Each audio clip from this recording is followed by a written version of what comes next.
Sir, I'm afraid you can't smoke. What? What do you want?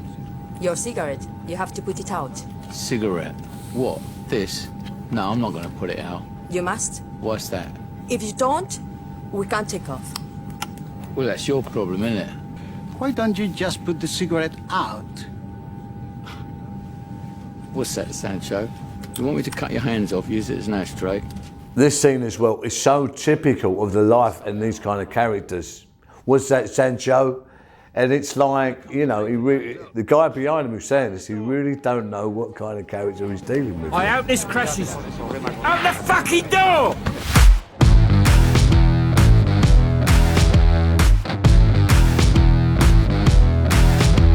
My name's Stephen Gillen. In the early 90s, my life of organised crime come to an end, with me receiving 17 years as a Category A prisoner in high security prisons. Before that, outside and in prison, I knew and was around many of the notorious characters of the day, not just in the UK, but abroad as well. Today, I'm going to take a deep dive into another iconic film, and let's just see how authentic this film is. How was the flight, Don? Was all right. How's your brother, Don? Malky, he's all right, I suppose. He's Malky, and he don't know, you'd have to ask him. Do you want to have a look round?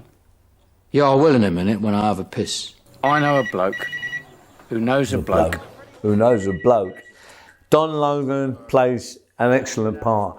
You know, I actually know someone who I grew up with, is very similar to him. In the way he talks and what he does, his clip sentences, absolutely everything. Even with Gal, you know, this interaction between them where he's more softer, a little bit more intelligent, but it's a typical dynamic of the chaps back in the day. Turn this opportunity down. No, you're just going to have to turn this opportunity, yes. I'm not. Do the job. What? Do the job. No, Don. Yes. No. Yes. No. Yes. I can't. I have to say I'm a real fan of this film, and the reason why is I love the characters depicted, but especially with Gal, they're just so well scripted and well drawn. Because you've got Gal, he's your typical white boy, he's been through it, he knows everyone likes him, got a bit of class, you know, he's got his few quid, but you know, there comes a time he wants out of it, he wants to enjoy what he's got, and he don't want to go back to prison. Ray Winstone really plays this wonderfully. Don't do this. Do what? Look. What am I doing? This. This what? Do you want to go into town, Don? Have a drink? Show you around the place? If you like, not fussed. She's all right, Jackie, isn't she? Yeah, she's great. Great laugh. Been in pubs and scenes like this many times myself with other characters, very, very similar. I'm a good listener. Shut up. You always find as well, you know, within the dynamics of organised criminals and faces, gangs like this, that you always get the ones that are just like Don Logan. We used to call them poison dwarfs, where they just like to upset everything. They just have to be devil's advocate. They just had to cause a big fuss, big trouble, and they was loose cannons. This is what they done. This was their makeup, and you always get one of them, just like Don Logan. You got some fucking neck, ain't you? Retired, fuck off, you're revolting. Look at your fucking suntan, like leather a leather man. Your skin, you can make a fucking suitcase out of you, old all. You look like a crocodile, fat bastard. You look like fucking Idi Amin, you know what I mean? Yes or no? No.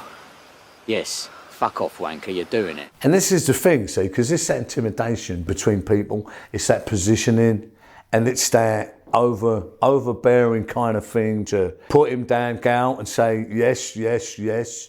Because all he wants, Don Logan, is to use Gal, the character Gal in this, regardless, because he's thinking about the money, he's thinking about the job, and he's thinking about his kudos to how big he's going to be, and he needs to be elevated within the groups that he's with. You think you just make your dough and fuck off? Leave the table. Thanks, Don. See you, Don, off to Sunny Spade now, Don. Fuck off, Don. Lie on your pool like a fat blob laughing at me. Do you think I'm going to have that? Do you really think I'm going to have that, you ponce? These kind of characters is so well written, Because they turn around in their own mind, these lunatics, like you're mugging them off. Like, because you're not jumping, hopping and skipping or whatever they think, or their version of events, that you're mugging them off. Of course, this is not the case here. Gary wants out of the life. It's all wonderful acting by these guys. In fact, I think this film really, for me, the way the bit of work is executed and the way the team come together and the camaraderie about them and the way the characters are populated, it's very, very close to the life and how that would actually be. Do you think I'm stupid? Do you think I'm some sort of fucking some fucking twat? Do you think I'm gonna have that? Do you really think I'm gonna have that? My fucking ears were burning all the way fucking back in the fucking cab. What happened, Doc? What happened? What fucking happened? I'll tell you what fucking happened. You tell me, gal. You tell me what fucking happened. This scenario here, I mean, I've actually seen and been a part of certain similar scenarios, not just like this, but it's very authentic. Thinks he's been mugged off and all that, when of course he ain't, but he's just on one. You keep looking at me, I'm gonna put you in the fucking ground, I promise you. D, take Jackie and H inside. They've really done a great job with layering the character of Gal. You know, and I know Ray Winstone. Ray knows this life and he knows characters in this life. And he plays the part so well of someone who's travelled a journey, worn a t-shirt and all that, but he wants out of the life and he's trying to put his past behind him. I'm gonna kill you, gal. I'm gonna fucking kill him.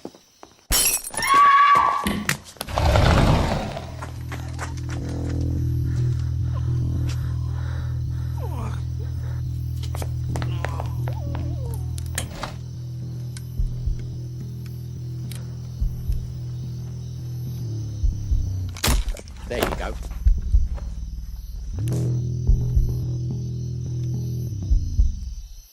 This kind of twisting and turning, this kind of intensity, you know, this build up towards violence is very realistic of what I know of what goes on in that life and from the people who I've known across my journey in that life.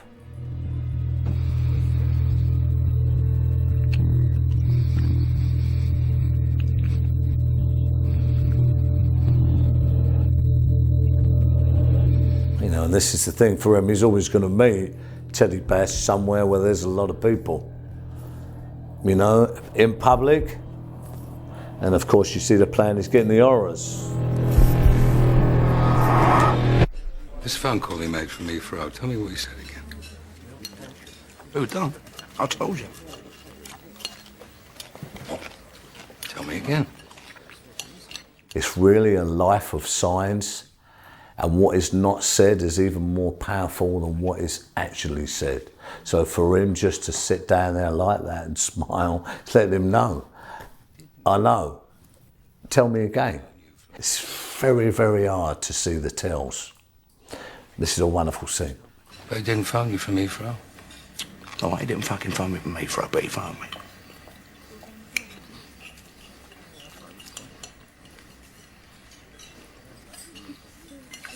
I'm not lying, Ted.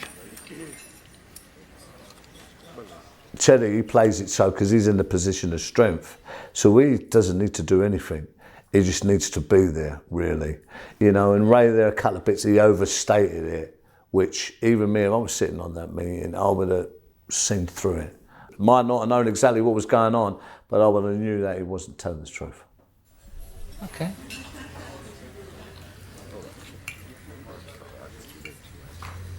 All right. For me, this is one of the best moments in the whole film. Teddy Bess is there, and he knows. He's got all the information he needs just by being there. But he's so highly skilled at what he does, he plays it so well that he just smiles, because he's not going to give anything away. And what he ultimately wants from Gal is just to use him, as people do in this life. So he goes through, he does what he's told, he does the work, he gets the money, he puts himself on offer, and then of course we know what happens after. He doesn't pay him, and that's how it goes. But he just smiles. and he plays it lovely and he brings it right back. Very typical of this life.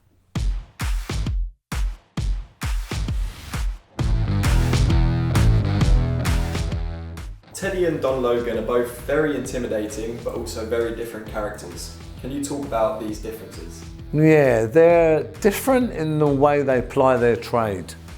Teddy is seen as the boss. He's a lot more sophisticated, very tricky guy.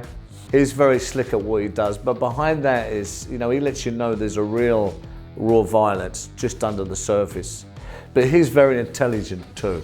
The difference between him and Don is the same, but he wears his violence on his sleeve and he leads with that. He hasn't got as much intelligence or as much slickness. So you mentioned on your journey into that world that you mentioned a Don Logan type person.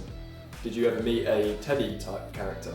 Yeah, a few. In this life, people at that bracket, they're very similar. I met a lot of guys like Teddy Best in this film. These are your more typical mobsters because they're very intelligent, they've got all the business acumen, but they can do the street violence stuff as well at the flick of a wrist.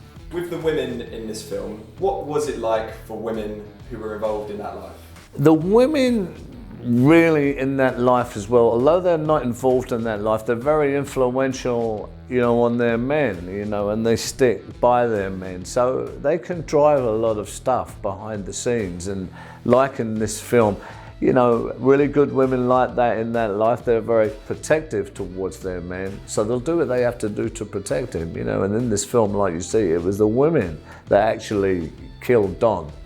Was there anyone or anything that attempted to drag you back into that life? There is many things, but I saw through that life, and of course I never broke any of the rules in that life. I was never over a barrel to anyone in that life. So for me, I had my own choices, and my choice was to go on, and step into my own light, to do the things of improving people, places in the world that I needed to do for me and my life.